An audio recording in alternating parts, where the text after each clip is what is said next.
Gordon Hayward is out for at least several more months. Al Horford was placed in the NBA's concussion protocol and wasn't with the team last night. And Jason Tatum experienced ankle soreness in the first half and didn't play in the second. And the Celtics won their 10th straight game, taking down the Lakers 107-96 at TD Garden. So how many more players do they need to lose before they'll be the favorite to win it all?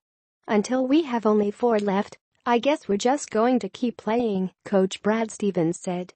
And then I don't know what you do with 4.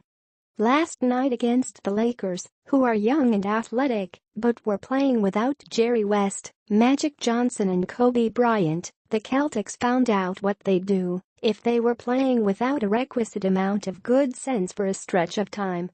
After taking a 21-point lead less than 2 minutes into the second quarter, they sent their collective basketball brain out to catch a bite in the north end. What was left of the team started jacking up quick shots and failing to execute on either end of the floor. We got a little caught up in the flair of the game probably in the second quarter, Stevens said. And the end of the second quarter was bad. But after that for the next 2 quarters, we made timely plays. Some of the timeliest were made by Aron Baynes, who filled Horford's 14.6-point average void with a career-high tying 21 points in just 23 minutes.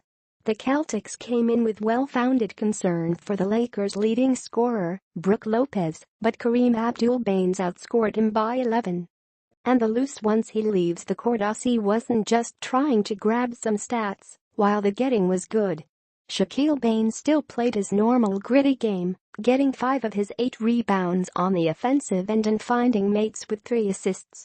Aaron was great, Stevens said. The Lakers went small a lot with Julius Randle, and then they had a lineup there at the very end that was even smaller without all the bigs. And he did a good job rolling all night and sealing and finishing in and around the paint. He had a couple of putbacks and did a good job.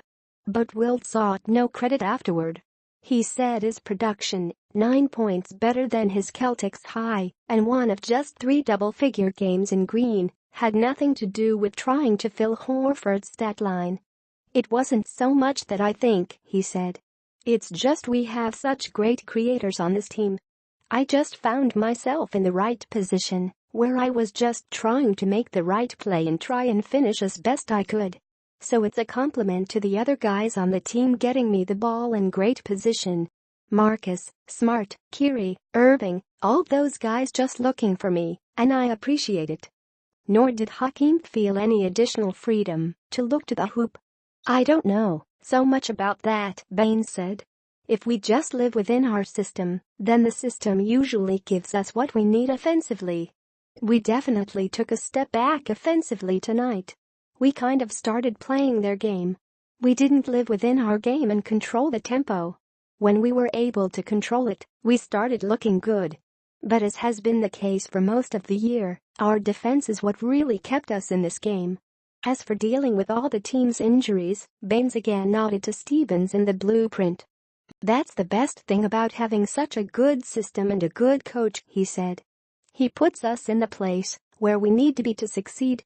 And when we don't go out there and try and take it upon ourselves, when we started playing some iso ball, that's not how we look good.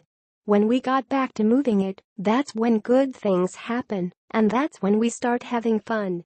I keep saying and keep preaching it, but the more we live within the system, the better we all look and the more fun we all have, as well. So that's a credit to Brad.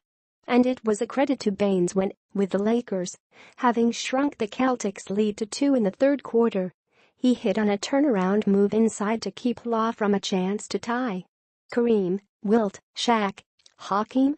Yeah, as much as there were others who made big plays to keep this one in the win column, Kyrie Irving, Marcus Smart, Marcus Morris, Terry Rozier, among them, this was kind of Baynes' night, and he should enjoy it.